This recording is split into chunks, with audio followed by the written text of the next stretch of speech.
আর একটার পর একটা মামলা দিয়েছে। হ্যাঁ ঠিক আছে, মামলায় হাজিরা দিতে আমাকে নোটিশ দিতে আমি আসবো, নিশ্চয়ই আমি আসবো, মামলা আমি মোকাবেলা করব। দেখি কত ধানে কত চাল, সেটাও আমি দেখে নেব।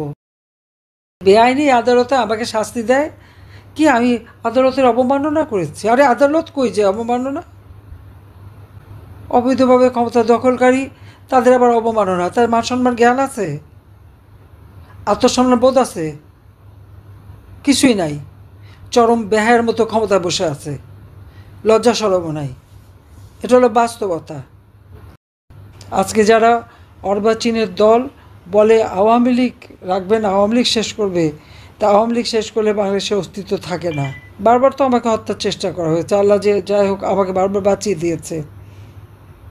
কিন্তু বাংলাদেশের মানুষের অধিকার প্রতিষ্ঠার জন্য সংগ্রাম করেছে এবং সেই অধিকার প্রতিষ্ঠা করেছি।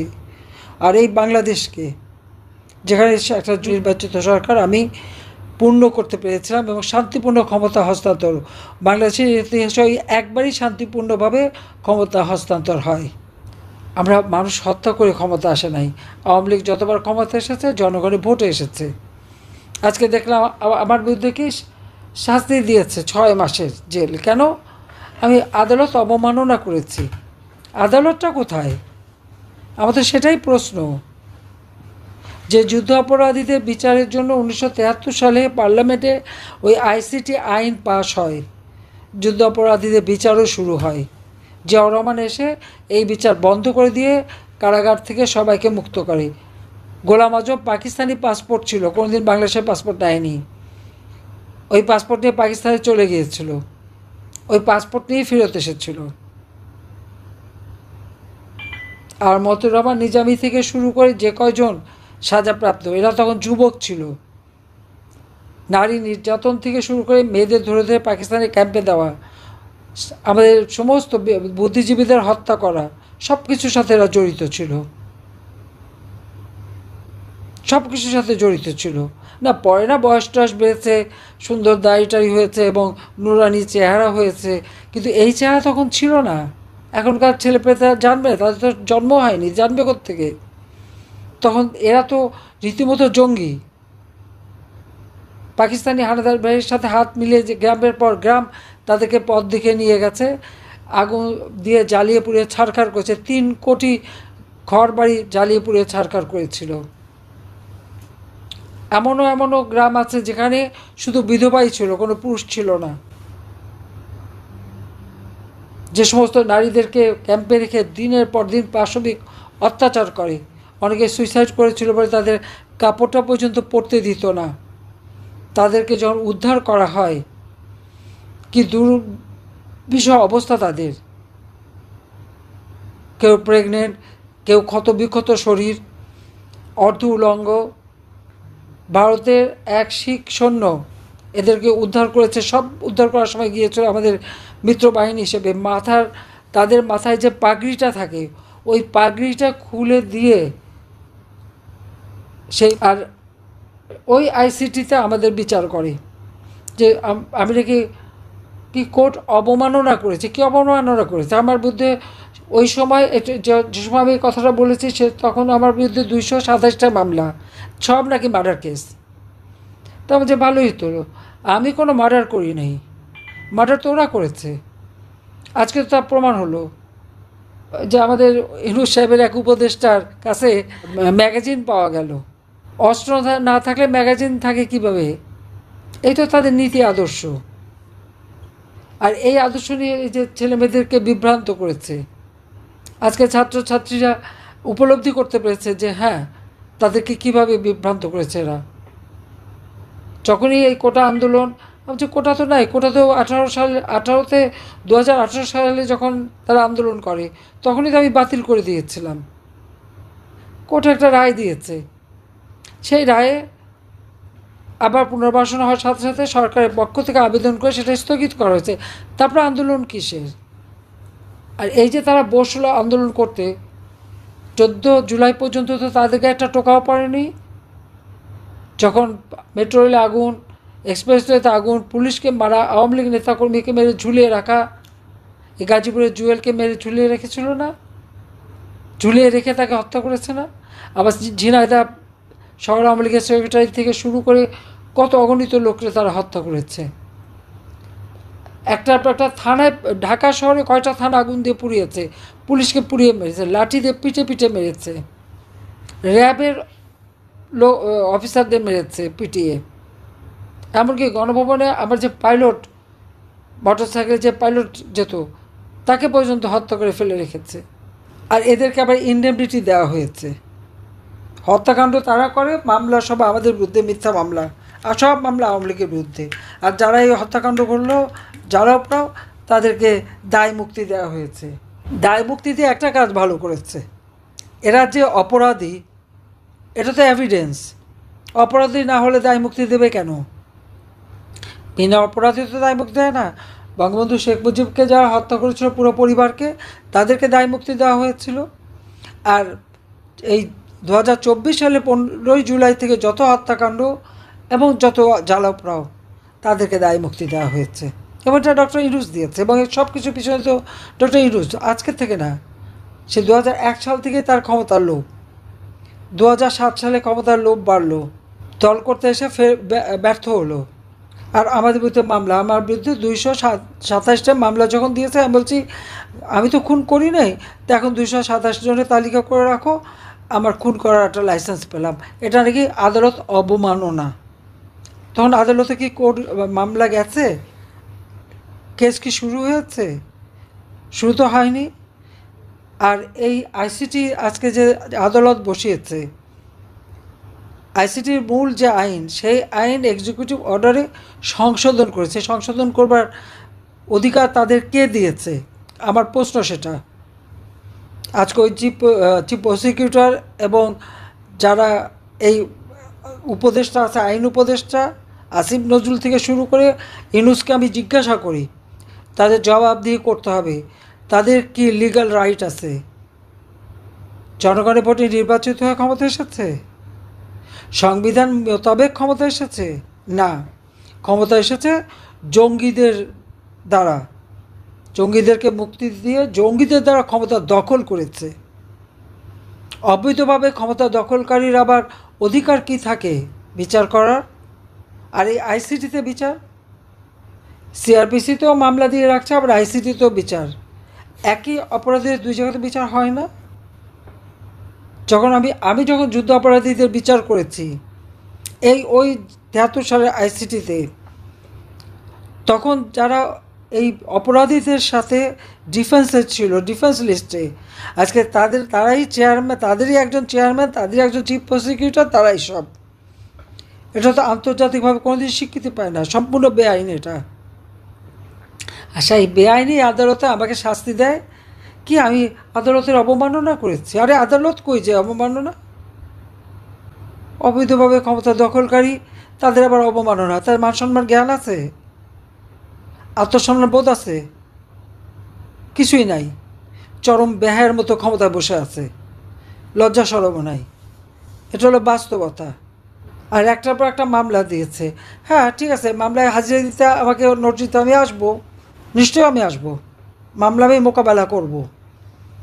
দেখি কত ধানে কত চাল, সেটাও আমি দেখে নেব। বাংলাদেশটা আমাদের জনগণের, আর আমার জনগণই শক্তি, আমার কোনো বিদেশি প্রভুও নাই, আর কিছু নেই। আমি যদি ক্ষমতায় থাকতে চাইতাম, হয়তো কয়েকশো লোক মারতে হতো। আমি তো তা চাইনি কখনো। যে কটা হত্যাকাণ্ড ঘটেছে, সব কটা হত্যাকাণ্ড ওই মেটিকুলাসলি ডিজাইনের অংশ হিসেবে। এখানে পুলিশকে দোষ দেওয়া লাভ নেই, সেনাবাহিনীর সদস্যদেরকেও দোষ দিয়ে লাভ নেই। কিন্তু কেউ যদি কাউকে মারতে আসে, এখানে কারো অর্ডার দেওয়া লাগে না, এটা আইনেই আছে কিভাবে হবে। কিন্তু আজকে নির্যাতন চরম আকারে, কোনো মেয়েদের কোনো অধিকার নাই, আব্রু বলে কিছু নেই। কত বড় জঘন্য এরা! এরা বিএনপি করে, জামাত শিবির করে, আল্লাহ রসুলের নাম নিয়ে। আর এইভাবে মেয়েদেরকে উলঙ্গ করা, মেয়েদেরকে রেপ করা, মেয়েদেরকে মানে তাদের পাশবিক অত্যাচার করা। তাদের ঘরে মা বোন নাই, মেয়ে নাই, আত্মীয়স্বজন নাই, সেটা একবার চিন্তা করে না এরা? অসভ্যতার সীমা থাকে। আমি জানি না এদের এত খাওয়া পড়া, এত সুযোগ সুবিধা দিয়ে কী অপরাধটা করলাম। সেটি আমার নিজেরই এখন প্রশ্ন যে আজকে প্রত্যেকটা সেক্টরে শিক্ষকদের কিভাবে অপমান করা এবং তাদের চাকরি খাচ্ছে। কি আওয়ামী লীগ করে? চরম অপমান করে করে শিক্ষকদেরকে জোর করে পদত্যাগ করায়, ছোট ছোট শিশু শিক্ষার্থীদের দিয়ে শিক্ষকদের অপমান করায়। এদের কি আর লেখাপড়া হবে কোনো দিন? তাদেরকে জোর করে পদত্যাগ করানো, যে সমস্ত চিত্র দেখলাম, কোন দিন না বাপ মারে বলে হ্যাঁ লিখে দেন আপনি আর আমার বাবা না, পদত্যাগ করেন আমার পিতৃত্ব থেকে। এরা হয়তো একদিন সে বাপ মাকে তাই বলবে। সেটা হলো বাস্তবতা। দিনমজুর কাজ পায় না, রিক্সাওয়ালা কাজ পায় না, তো কিসের দেশ চালাচ্ছে? যে বাজেট আমি দিয়ে আসছি, বাজেট তো কই বাড়াতে পারলো না, আরও কমালো টাকা। কমাবে না কী করবো? তো নিজেটা চোর। ইনুস তো আমাকে দেয় শাস্তি। আমি জানি যেহেতু ডক্টর ইনুস তার নিজের কোম্পানির লেবারদের টাকা চুরি করে খেয়েছে, সেই লেবাররা তার বিরুদ্ধে মামলা করেছে। লেবার কোর্টে সে 6 মাসের সাজা পেয়েছে। তাকে তো সে যখন জামিন চেয়েছে সে জামিন পেয়েছে, সরকারের পক্ষ থেকে তো বাধা দেওয়া হয়নি। এইভাবে আমার দেশের প্রত্যেকটা শ্রেণীর মানুষের উপর আজকে চরম জুলুম। আজকে কোনো টাকা পয়সার হিসাব নাই, চরমভাবে সে দুর্নীতি করে যাচ্ছে, অর্থ পাচার করে যাচ্ছে। তার এই যারা সে আছে কতগুলি বানিয়েছে, কথা কথা হুকুম দেয়, এত বড় দুঃসাহস তাদের। আর অমনি যার যার বাড়ি ঢুকে পড়ে, লুটপাট করে, চুরি করে। সে কি মব জাস্টিস? এটা মব জাস্টিস নেই, এটা হলো মব সন্ত্রাস। সেই সন্ত্রাসই করে বেড়াচ্ছে তারা। আজকে প্রত্যেকটা কবরে যে যাদেরকে এরা শহীদ বলছে, প্রত্যেকটা কবর থেকে লাশ তুলে আন্তর্জাতিক সংস্থা ডেকে নিয়ে এসে ফরেন্সিক করে দেখা হবে কীভাবে তারা মারা গেছে। আর যারা আহত, সে কোন দল করে, সে কি করে, সে অপরাধী না নিরপরাধী, আমি সেটা দেখি নাই। আর আমি সরকারে থাকা পর্যন্ত প্রত্যেকটা রুগীর চিকিৎসা পেয়েছে বিনা পয়সায়। তাদের বাবা মা কারো কোনো টাকা খরচ করতে হয়নি। সব টাকা প্রত্যেকটা হাসপাতালে আমি খরচ করেছি। আমরা বিনা পয়সা তাদের চিকিৎসা দিয়েছি। এরা জানে না, এখনও তারা হাসপাতাল ছাড়ে না। কেন হাসপাতাল ছাড়বে না? হাসপাতালে বসে সেই চক্ষু ইনস্টিটিউটে দেখলাম সাবান পানি ফ্লোরে ফেলে তারা জল কেলি খেলে। এরা নাকি আবার অসুস্থ। এটা কোন ধরনের কথা? হাসপাতালে অন্য রোগীদের তো চিকিৎসা হবে। একটা ক্যাবিন দখল করে বসে আছে। কেউ আবার 5 তারা হোটেলেও রুম দখল করে, সারাদিন ঘুরে ফেরে আবার ওখানে যে ক্যাবিনে বসে থাকে ব্যান্ডেজ বেঁধে। এই প্রতারণাটার কী অর্থ থাকতে পারে? তা আমি এদের দোষ দেই না, কারণ ইনুস নিজেই তো একটা প্রতারক। লেবারদের অর্থ আত্মসাৎ করে মামলার আসামি, সাজাপ্রাপ্ত আসামি। গ্রামীণ ফোন টেলিকমিউনিকেশনের টাকা 9-6 করে পাচার করে দুর্নীতি করে তার বিরুদ্ধে 5টা মামলা দুর্নীতি দমন কমিশনে। তার 18টা কোম্পানি ট্যাক্স দেয় না, সেই মামলা। ডক্টর ইউনূস নিজে ট্যাক্স দেয় না, তার বিরুদ্ধে 1100 কোটি টাকার ট্যাক্স পাওনা। সেখানে 666 কোটি টাকার ট্যাক্স মামলার রায় হবার কথা ছিল 6ই আগস্ট। সেই দিন 5ই আগস্ট সে এমন ঘটনা ঘটাবে যেন তার আর ট্যাক্স দেওয়া না লাগে, এবং সব মামলাগুলি সে প্রত্যাহার করে নিয়েছে। এমনকি যেটা সাজা হয়েছে সেটা কোনো নিয়ম নাই, আইন নাই। এখানে আইন নাই, আইনের শাসন নাই, সরকার বলে কিছু নাই।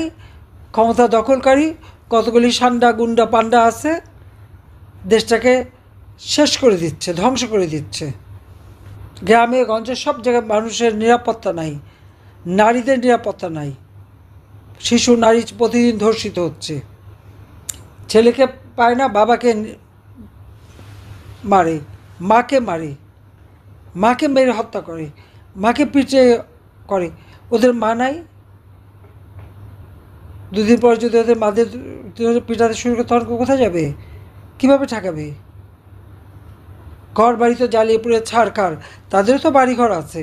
আর এখন তো আমার বিরুদ্ধে মামলা প্রায় 450, তার মধ্যে বোধ হয় 440টার মতো খুনের মামলা।